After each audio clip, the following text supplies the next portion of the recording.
Soyez donc les bienvenus, chers amis, dans votre émission préférée Quoi de neuf. Alors, quoi de neuf? Et effectivement, la question est posée. Eh bien, aujourd'hui, on va parler d'un sujet, évidemment, qui nous intéresse tous. J'allais dire, vous intéresse, mais ça m'intéresse aussi. Eh bien, on va parler de l'augmentation de salaire. Oui, vous avez bien entendu. Et aujourd'hui, pour en débattre avec nous, eh bien, nous avons la présence de Madame Sulio de Combat Ouvrier, qui va nous parler de tous ces combats, justement, pour avoir une augmentation de salaire, on a remarqué effectivement que, enfin je parle surtout de moi, il faut toujours se battre. Quelque chose qui aurait dû se faire de façon naturelle, normale, eh bien, il faut se battre pour avoir quelque chose, et surtout dans ce domaine du travail où il faut toujours se battre. Et il y en a qui savent ce que ça veut dire se battre. Ils sont regroupés parfois dans des associations, parfois dans des syndicats. Et Madame Sulio Mélanie, j'ai bien dit, déjà, soyez la bienvenue. Merci d'avoir accepté notre invitation. Merci de m'avoir reçu. Et donc, je parlais de combat, de toujours se battre pour avoir une augmentation de salaire. De façon générale, je dirais que la vie, c'est un combat. Mais particulièrement en matière de travail, c'est quand même particulier. Le combat est particulier et il y a cette association, ce groupe qui s'appelle Combat Ouvrier. Est-ce que vous pouvez nous présenter rapidement Combat Ouvrier? Alors, Combat Ouvrier est une organisation politique.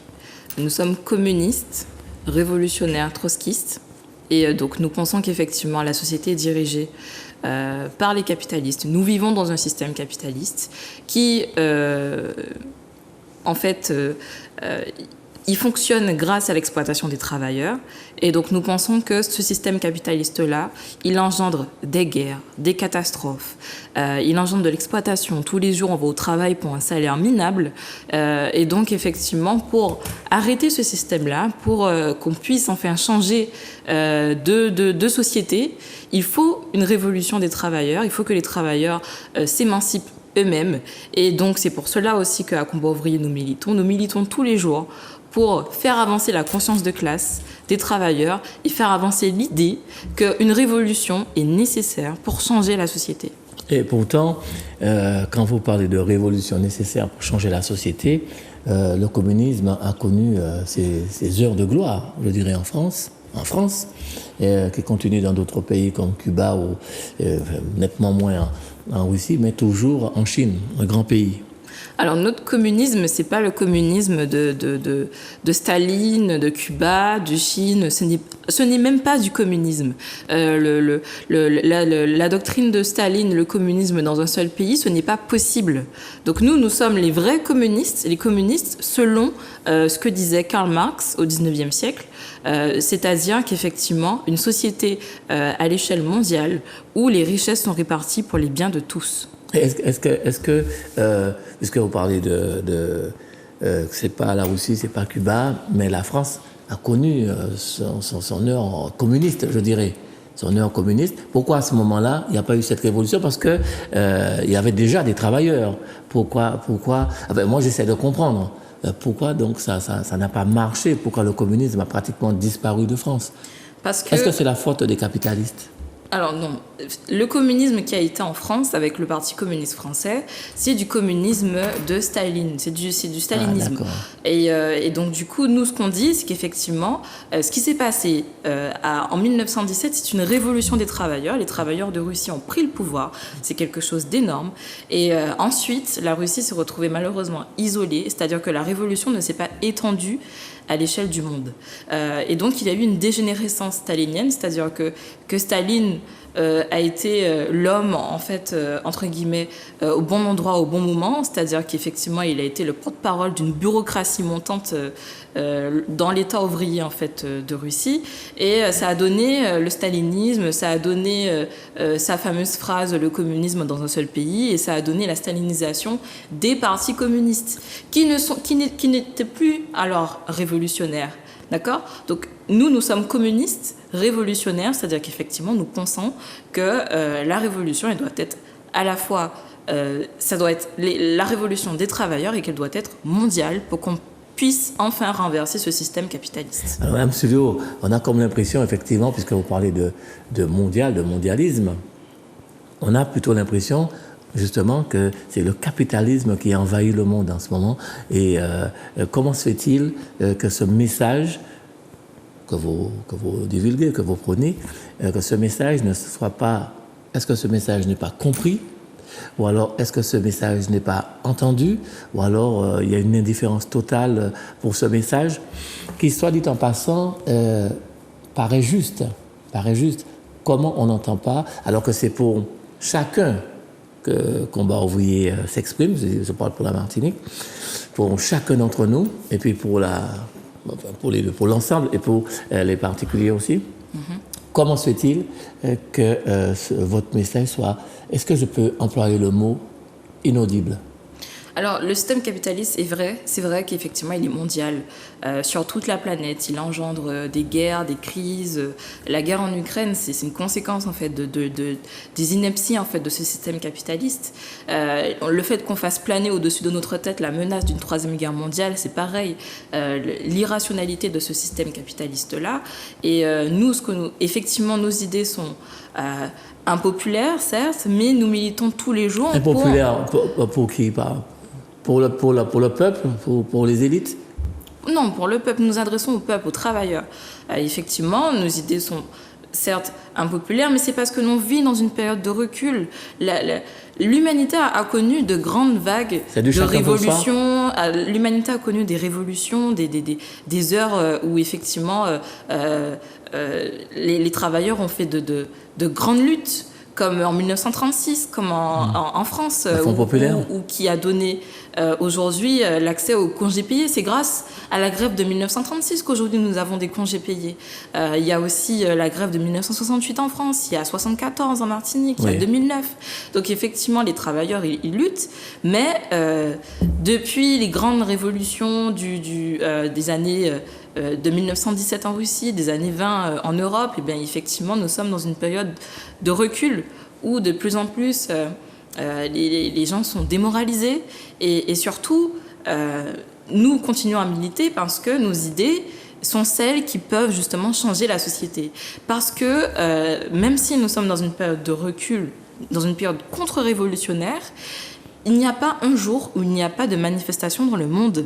Les gens en Iran manifestent en ce moment. Il y a des manifestations dans tel ou tel pays, de grandes manifestations, des dizaines de milliers de personnes dans la rue. Même en Chine. Mais le problème, c'est qu'il n'y a pas de parti révolutionnaire. Il n'y a pas de parti communiste révolutionnaire dans ces pays-là qui dirige la classe ouvrière vers leur émancipation.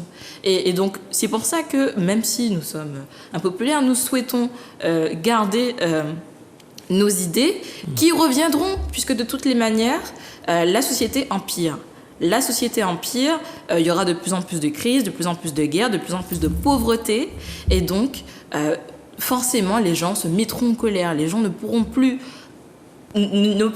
accepter autant de crises, autant de pauvreté, autant de méfaits en fait, autant de fléaux en fait de ces sociétés, et donc il y aura forcément des révoltes. Et donc nous disons qu'effectivement, pour que ces révoltes aboutissent enfin à des révolutions, eh bien, il faut des partis communistes révolutionnaires, il faut des militants communistes révolutionnaires. Alors vous avez alors je ne sais pas si on peut dire un slogan, mais Combat ouvrier en ce moment, depuis pas mal de temps d'ailleurs, peut-être même tout le temps, demande qu'il y ait une augmentation de salaire, donc une amélioration de la vie quotidienne de chacun. Et en plus, Combat ouvrier, on peut dire que ce slogan, enfin, c'est pas vraiment un slogan, mais que ce mot d'ordre, ce mot de combat, je ne sais pas comment on peut l'appeler, est quand même quelque chose qui devrait unir et rassembler tous les travailleurs, puisque c'est pour le bien de chacun, puisque c'est avoir un petit peu plus d'argent pour mieux vivre encore. Mais on le voit, enfin, pratiquement tout le monde est d'accord avec cette idée-là Mais qu'il oui, faut c'est ça. augmenter les salaires. Ouais. Parce qu'on le voit tous les jours quand on va faire ses courses, on voit qu'effectivement le prix de la boîte de lait de 1 kg à Leader Price est passé de 18 € à 22 € en seulement quelques jours. On le voit que le prix de 2 litres d'huile est passé de 5 à 6 € ces derniers mois. Donc effectivement, on voit bien que les prix augmentent. Et la seule chose qui n'augmente pas, effectivement, c'est les salaires. Donc, si les prix augmentent et que les salaires n'augmentent pas, c'est la pauvreté, c'est la précarité des travailleurs qui augmente. Et ça, c'est inadmissible. C'est inadmissible, sachant que les travailleurs sont ceux qui font fonctionner la société. Oui. Les travailleurs sont ceux qui c'est ceux qui produisent la richesse, en fait, de la société capitaliste. Les capitalistes, les riches, ce sont les seuls qui se portent très bien dans cette société parce qu'ils font des profits faramineux. Ils font même plus, on parle même plus de profit, on parle de super profit. Je prends l'exemple de Total qui a fait 18 milliards de profits seulement les 6. Mais oui, mais c'est énorme. Seulement les 6 premiers mois de l'année. Les 6 premiers mois de l'année. Ils veulent pas milliards. partager. Non, ils ne veulent pas partager parce qu'effectivement, ils sont dans leur rôle de vouloir garder leur profit pour eux. Donc c'est à nous d'aller les chercher, ces profits-là. Et lorsque les travailleurs des raffineries de Total disent qu'ils veulent des augmentations de salaire, ben ils ont bien raison. Ils ont bien raison parce que c'est leur travail dans les raffineries qui produit justement la richesse en fait de Total. Et nous, tous les jours, quand on va travailler, on produit de la richesse et pourtant, on est de plus en plus pauvre parce que les prix augmentent. C'est inadmissible. 11% d'inflation. Ouais. Est-ce qu'on a 11% d'augmentation de salaire ? Non, on n'a pas 11% d'augmentation de salaire. En plus, les prix entre l'Hexagone et chez nous aux Antilles, l'écart est de 38%. La vie est de 38% plus chère qu'en Hexagone. Donc, augmenter les salaires est une nécessité.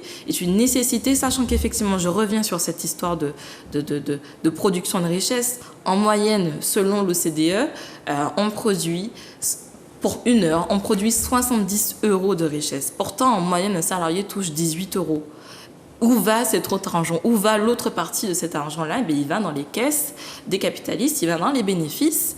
Et c'est pas quelque chose de magique ou quoi que ce soit. C'est en fait l'exploitation, c'est le surtravail qui fait qu'effectivement, les capitalistes, eux, sont riches à millions, voire milliards, et que nous, on trime tous les jours pour pouvoir payer son plein d'essence, payer l'huile, payer le lait, etc.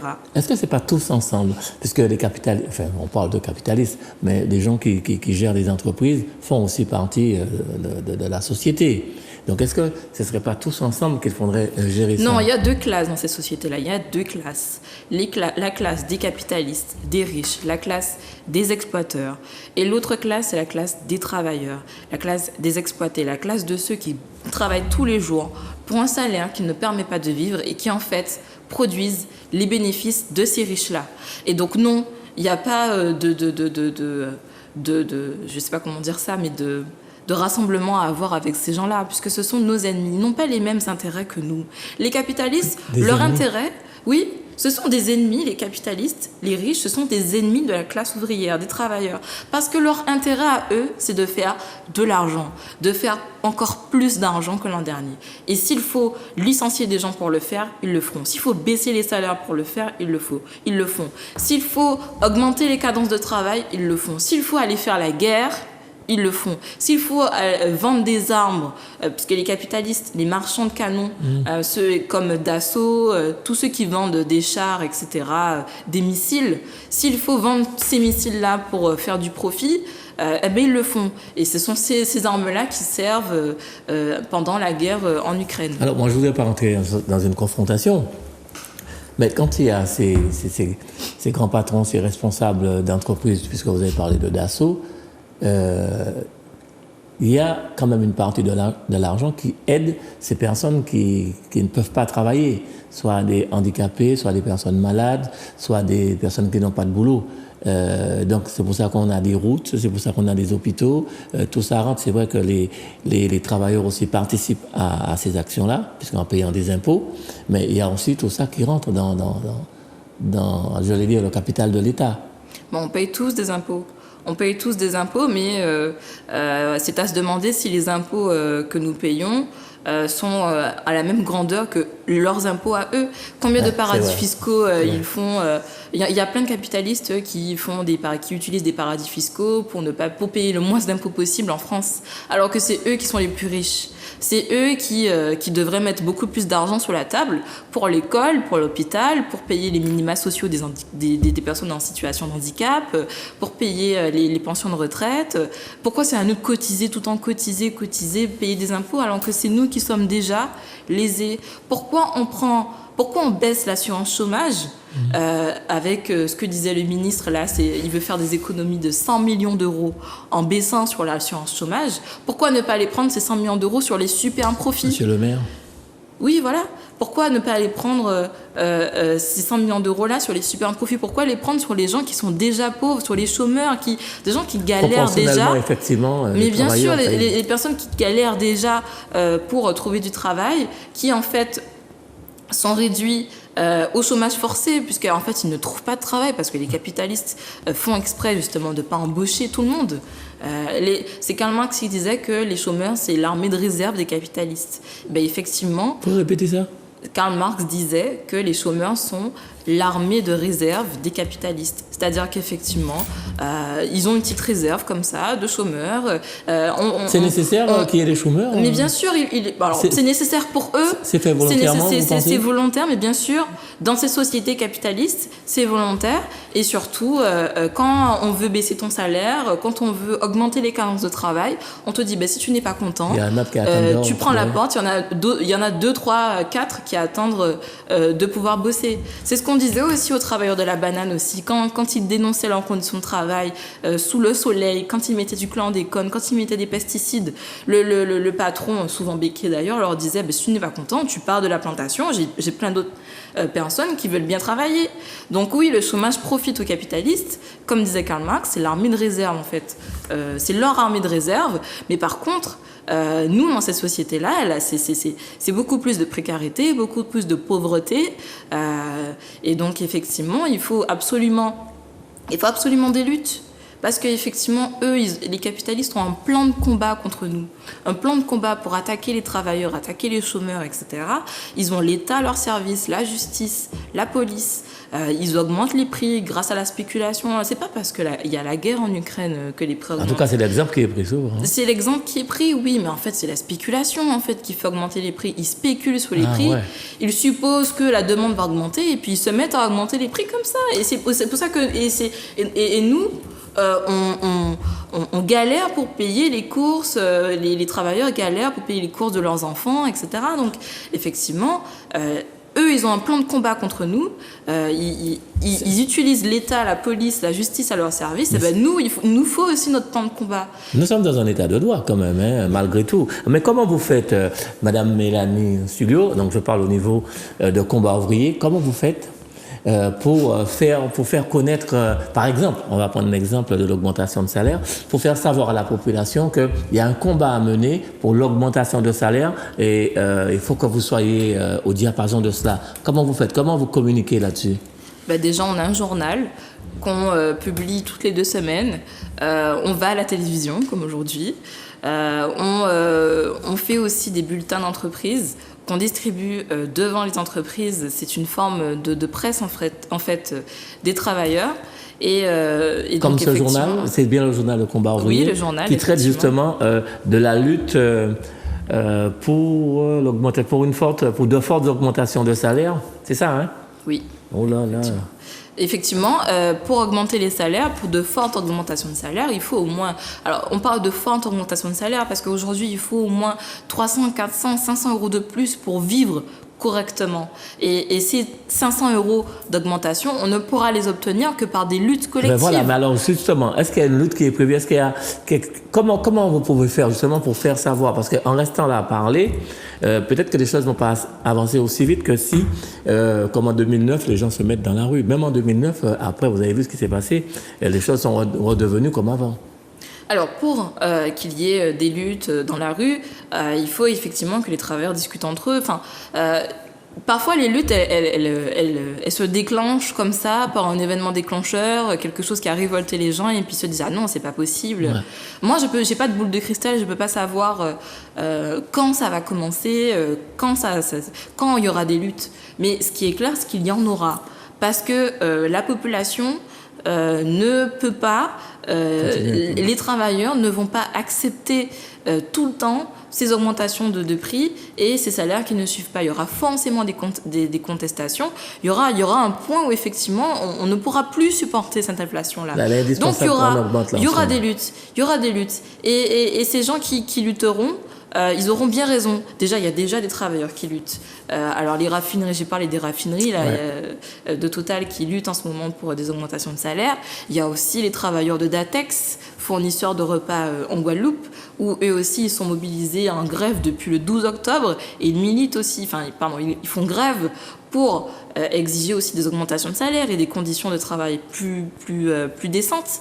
Et donc effectivement, les manifestations, il y en a par exemple en Haïti tous les jours, il y a des manifestations. Haïti c'est quand même spécial, hein. Bon, comment faire pour fédérer tous ces travailleurs? Est-ce qu'il y a un moyen, à travers donc cette émission-là, de contacter Combat Ouvrier justement pour commencer la fédération, pour commencer à fédérer tout le monde? Encore une fois... Continuer, je dis commencer, mais peut-être pour continuer ce fédéralisme qu'on attend des travailleurs. Les luttes des travailleurs, elles commenceront... la grande lutte pour les augmentations de salaire, elle commencera lorsque les travailleurs n'en pourront plus et ça arrivera de toutes les manières. Nous, ce qu'on pense, c'est qu'effectivement, il faut être plus nombreux à exiger que la société change, pas seulement des augmentations de salaire, mais il faut être plus nombreux aussi à devenir communistes révolutionnaires. Et c'est pour ça que je fais aussi un appel aussi aux jeunes, et surtout aux jeunes intellectuels, de rejoindre en fait les rangs de Combat Ouvrier. Pardon ? Comment ils font pour rejoindre les rangs de Combat Ouvrier ? On a un site internet, combat-ouvrier.net. Avec S ? Non, .com, je ne sais plus. Il y a un S à ouvrier ? Non, il n'y a pas d'S, non. Et donc, effectivement, il faut beaucoup plus de militants communistes révolutionnaires qui défendent ces idées-là. Et donc, ce que je voulais dire aussi, c'est qu'il y aura des luttes de travailleurs et donc, ces gens-là ont raison de demander des augmentations de salaire. Et forcément, on aura ces augmentations de salaire si effectivement la lutte est importante et grande. Parce qu'ils seront obligés d'abdiquer. Ils seront obligés d'accepter de donner des augmentations de salaire parce qu'ils auront peur, les capitalistes et l'État à leur service, ils auront peur de tout perdre. Donc ils seront obligés de céder sur les augmentations de salaire. Mais aujourd'hui, tant qu'on reste gentil et qu'on va tranquillement au travail, là, il n'y a pas de rapport de force, il n'y a pas de grève générale.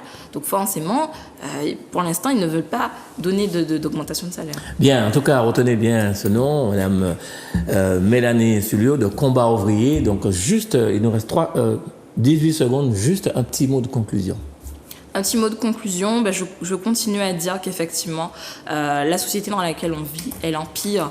Et c'est soit le communisme, soit la barbarie. On est déjà d'ailleurs dans une barbarie. Mais on va rentrer dans une barbarie tellement profonde qu'effectivement, on n'en pourra plus.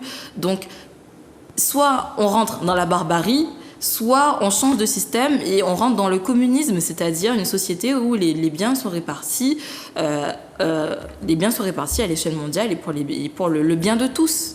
Donc, je répète qu'effectivement, la révolution ouvrière, elle est nécessaire pour l'humanité, pour les travailleurs.